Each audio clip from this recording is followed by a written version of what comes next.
Fridtjof Schuon sur les traces de la religion pérenne. Chapitre 5. Aperçu de typologie religieuse. L'absolu peut être approché par deux voies, l'une fondée sur Dieu en soi et l'autre sur Dieu fait homme. C'est ce qui fait la distinction entre d'une part l'abrahamisme, le mosaïsme, l'islam, le platonisme, le védantisme et d'autre part le christianisme, le ramaïsme, le krishnaïsme, l'amidisme et d'une certaine manière même le bouddhisme tout court. La deuxième de ces voies, celle du logos, est comparable à une barque qui nous mène à l'autre rive. La terre lointaine se fait terre proche sous la forme de la barque. Dieu se fait homme parce que nous sommes hommes. Il nous tend la main en assumant notre propre forme, ce qui implique premièrement que l'homme ne puisse se sauver autrement que moyennant cette main tendue de Dieu, et deuxièmement que l'image du Dieu en soi s'estompe dans la mythologie et l'économie salvatrice du Dieu fait homme. La première de ces deux voies se fonde au contraire sur l'idée que l'homme, par sa nature même, déchu ou non, a accès à Dieu, et que c'est la foi en Dieu en soi qui sauve. Mais cette foi doit être intégrale. Elle doit englober tout ce que nous sommes, à savoir la pensée, la volonté, l'activité, le sentiment. C'est ce qu'entendent réaliser les lois sacrées pour la collectivité aussi bien que pour l'individu. L'homme se sauve en se conformant parfaitement à sa nature théomorphe. La loi sacrée, c'est ce que nous sommes essentiellement et partant primordialement. Il est dans la nature des choses qu'aucune des deux voies fondamentales ne puisse exclure tout à fait la vérité de l'autre voie. La voie du logos doit trouver sa place secondaire, ne serait-ce qu'à titre symbolique, dans le cadre de la voie du Dieu en soi, et inversement. Le chiisme, avec sa quasi-divinisation de Ali de Fatima et son imamolâtrie subséquente, projette pour ainsi dire la perspective chrétienne dans l'islam. L'amidisme, avec sa confiance salvatrice en la miséricorde du Bouddha-dieu Amida, semble introduire cette même perspective fondamentale dans le bouddhisme. L'hindouisme, comme il fallait s'y attendre, contient les deux perspectives, l'une à côté de l'autre. Il est krishnaïte aussi bien que védantin. Mais les exemples extrêmes du chiisme et de l'amidisme sont insuffisants, car il s'agit de retrouver la perspective étrangère non seulement dans telle cristallisation particulariste, mais aussi et même avant tout dans la religion générale. Ainsi, le culte du logos se retrouve dans l'islam général sous la forme atténuée et pour ainsi dire neutralisée du culte mystique de Muhammad, dont l'expression canonique est la bénédiction du prophète. Le culte du logos se retrouve également dans le bouddhisme général, sous la forme de la quasi-adoration du Bouddha, ce dont l'image classique et universelle du Bouddha est la trace la plus notoire. De toute évidence, la réverbération inverse existe également, et elle se manifeste fort paradoxalement dans le fait que les religions du logos fait homme envisagent dans une certaine mesure cet homme comme s'il était le Dieu en soi. Ils entendent aussi réaliser l'humain intégral et primordial, moyennant le recours à une loi, mais toujours en partant de l'idée d'un verbe fait chair et de l'incapacité foncière de l'homme marquée par la chute, donc sans sortir de leur optique générale et déterminante. La confrontation entre les deux types de religions, axés l'un sur le Dieu en soi et l'autre sur le Dieu fait homme, évoque le principe d'un double rapport, non seulement de l'homme à Dieu, mais aussi de l'épouse à l'époux, du peuple au monarque, et autres complémentarités de ce genre. Si notre confrontation des religions nous a montré qu'il y a vers Dieu un accès qui est direct et un autre qui est indirect, nous pourrons en dire autant des situations purement humaines. L'épouse ne peut être subordonnée à l'époux qu'à condition d'être sur un autre plan, son ami, à savoir sur le plan de leur commune humanité. De même, c'est une règle élémentaire de la monarchie que le monarque, si d'une part il domine ses sujets, d'autre part doit toujours sauvegarder envers eux un rapport d'homme à homme, comme nous le montrent les exemples des grands rois du passé. Pour l'occidental, l'accès à la personnalité du prophète est comme bloqué par les facteurs suivants. Le langage à première vue étrangement homme moyen, voire terre-à-terre et quelque peu discontinu du prophète, une certaine complication et quasi-accidentalité de sa vie privée, et surtout la prétention canonique de le placer au-dessus du Christ. Aussi, l'accès à la personnalité de Mohammed n'est-elle possible, hormis le cas d'une conversion pure et simple, dont le résultat sera l'oubli ou l'incompréhension de la personnalité de Jésus. Cet accès, disons-nous, n'est possible que par un détour métaphysique ou ésotérique qui saisit le phénomène à partir de l'intérieur et va de la synthèse à l'analyse, de l'essence à la forme ou de la substance à l'accident. Nous en avons traité en d'autres occasions et nous nous bornerons ici à la constatation suivante, laquelle apparaîtra a priori comme une pétition de principe, mais peu importe puisque les conséquences spirituelles, religieuses, culturelles et historiques du phénomène mohammedien en prouvent la légitimité, l'efficacité et la grandeur. Contrairement à ce qui a lieu pour le Christ qui ne fait que passer comme à contre-cœur par l'état humain et qui s'y trouve presque comme un étranger, le prophète, alayhi salatu wassalam, délibérément retranché de l'ordre divin, car la raison d'être de l'islam veut que l'envoyé soit l'homme, tout l'homme, rien que l'homme, le prophète donc se situe de plein pied dans la condition humaine et par là accepte et réalise à la perfection tout ce qui est positivement humain et naturel, ce qui pour les chrétiens brouille la piste de sa sainteté. Il a essentiellement le sens de la société, alors que le Christ n'envisage que l'homme en soi.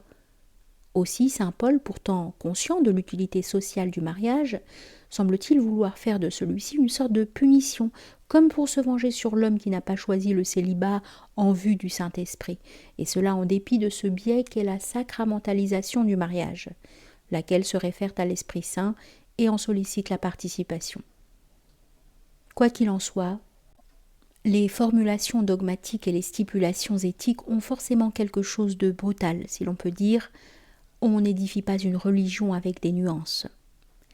Quelque étrange que puisse sembler une telle assertion, qui dans le cas du Christ n'aurait aucun sens, Muhammad est le prophète du raisonnable. D'un raisonnable non médiocre, bien entendu, mais fait de réalisme psychologique et social, et susceptible par conséquent de véhiculer la voie ascendante.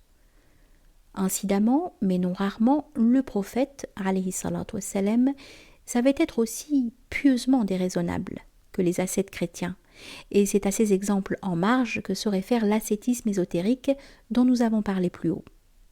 En marge parce qu'étranger, sinon contraire au principe de mesure et d'équilibre de la religion commune. Le prophète, alayhi salatu wassalam, disent les soufis, réalise la synthèse de toutes les possibilités spirituelles, tandis que chacun des autres envoyés ne représente qu'une seule de ces possibilités, ou du moins n'en accentue qu'une seule. Alors que le message d'intériorité ou d'essentialité de Jésus, opposé au culte des observances extérieures, est univoque et percutant, c'est précisément le caractère de synthèse ou d'équilibre du message mohammedien qui rend plus ou moins imprécis le portrait spirituel du prophète, du moins vu du dehors et en l'absence des clés nécessaires. Mais pour les musulmans, ce même portrait est parfaitement intelligible, car ils le conçoivent a priori comme l'éventail déployé de toutes les grandeurs et de toutes les beautés, et cela non sur la base d'une abstraction bien entendu, mais en suivant l'itinéraire complexe des incidents grands et petits qui jalonnent la vie du héros. On pourrait dire qu'en un certain sens, la perspective islamique en ce qui concerne le messager et la vie spirituelle va de l'analyse à la synthèse, tandis que la perspective chrétienne, au contraire, procède de la synthèse à l'analyse, sous les deux mêmes rapports. Une vérité symbolique n'est pas toujours littérale, mais une vérité littérale est forcément toujours symbolique. Les diverses traditions islamiques concernant le Christ, la Vierge et les chrétiens ne sont certes pas à prendre à la lettre, ceux qui n'infirment en rien leur intention ou leur symbolisme précisément. Mais quand l'islam enseigne qu'il y a et qu'il y a toujours eu la possibilité du salut en dehors de la personne du Christ, et que celle-ci est une manifestation salvatrice parmi d'autres, ce qui ne signifie pas qu'elle soit comme les autres, la vérité littérale se trouve de son côté, du moins sous ce rapport particulier. Jésus est exclusivement la porte et la voie, certes, mais la porte ou la voie n'est pas exclusivement Jésus. Le Logos est Dieu, mais Dieu n'est pas le Logos. Toute la question est de savoir à quel degré nous acceptons cet axiome et quelles conséquences nous en tirons. À un tout autre point de vue, il n'y a pas de religion qui ne comporte des éléments pratiquement comparables à ce qu'on appelle en langage zéniste un koan, K-O-A-N, à savoir une formule logiquement irritante destinée à faire éclater l'écorce du mental non vers le bas, bien entendu, mais vers le haut. Et en ce sens, toute religion, par tel aspect ou par tel détail, est une divine folie, ce que compense d'ailleurs a priori l'évidence éblouissante et quasi existentielle de son message global. Le sceptique ou le pédant a beau se heurter à d'inévitables contresens, il y aura toujours dans la religion un élément fondamental qui ne lui laisse pas d'excuse, mais qui au contraire fournit une excuse largement suffisante pour les dissonances du symbolisme religieux. Après toutes ces considérations sur une question de typologie religieuse et en fin de compte sur les énigmes du langage dogmatique en général, nous croyons pouvoir changer de sujet dans le cadre de ce chapitre même et aborder un problème connexe, celui du rapport ou de certains rapports entre l'Occident chrétien et l'Orient musulman. Nous disons aborder car il n'est pas question de traiter le problème à fond. Tout d'abord, nous devons signaler le phénomène suivant. Il arrive trop souvent que des occidentaux plus ou moins proches de l'islam accusent les autres occidentaux de le méconnaître et de n'entretenir à son égard que des préjugés impardonnables au lieu de l'étudier avec amour, ce qui est parfaitement injuste et même proprement absurde, car même en faisant abstraction de tous les préjugés possibles, et les occidentaux ne sont certes pas seuls à en avoir, c'est un fait que l'islam rejette les dogmes du christianisme, met le Coran à la place de l'évangile, le prophète à la place du Christ et estime que la religion chrétienne devrait céder sa place à la religion musulmane. Or, ces opinions suffisent largement pour rendre l'islam inacceptable et même odieux aux yeux des chrétiens. Ce qui importe au point de vue de la vérité totale, nous l'avons dit et nous le répétons, c'est de savoir que les thèses antichrétiennes de l'islam n'ont fondamentalement qu'une signification symbolique, extrinsèque et stratégique, et cela en fonction d'une intention spirituelle positive qui est évidemment sans rapport avec des phénomènes historiques. La même remarque s'applique mutatis mutandis aux thèses chrétiennes cherchant à invalider toutes les autres religions, et ainsi de suite. Dieu a voulu, nous ne pouvons en douter, que des mondes religieux différents et divergents coexistent sur une même planète. À l'intérieur de l'un de ces mondes, il ne demande pas de compte sur les autres. Et c'est d'ailleurs avec la même logique existentielle que chaque individu croit être moi. Si Dieu veut qu'il y ait diverses religions, il ne peut pas vouloir que telle religion soit telle autre religion. Chacune doit donc avoir des barrières solides. Dans les conditions normales, le musulman n'a qu'une seule religion, qui l'enveloppe et le pénètre au point qu'il lui est impossible d'en sortir, sauf par apostasie. On s'étonnera de ce truisme, mais on verra immédiatement sa fonction si nous ajoutons que le chrétien moyen, au contraire, semble avoir pratiquement 3 religions à la fois. D'abord le christianisme, ensuite la civilisation et enfin la patrie ou la nation ou la société ou une autre idéologie politique quelconque, suivant les fluctuations de la mode ou suivant le milieu. La religion proprement dite est mise dans un coin. Les réflexes humains sont compartimentés. Une des causes de ce phénomène est un goût invétéré de la nouveauté notoire déjà chez les Grecs dès l'époque dite classique et non moins chez les Celtes et les Germains. Donc la tendance au changement et par là à l'infidélité, voire à l'aventure luciférienne. Tendance neutralisée, il est vrai, par plus d'un millénaire de christianisme. Mais il y a aussi, fort paradoxalement, une cause à cette incohérence culturelle dans la religion elle-même.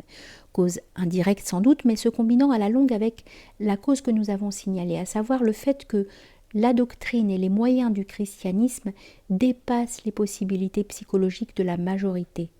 d'où une scission séculaire entre le domaine religieux, qui tente à retenir les hommes dans une sorte de ghetto sacré, et le monde, avec ses invitations séductrices, irrésistibles pour des Occidentaux, à l'aventure philosophique, scientifique, artistique et autres. Aventure de plus en plus détachée de la religion et en fin de compte se tournant contre elle.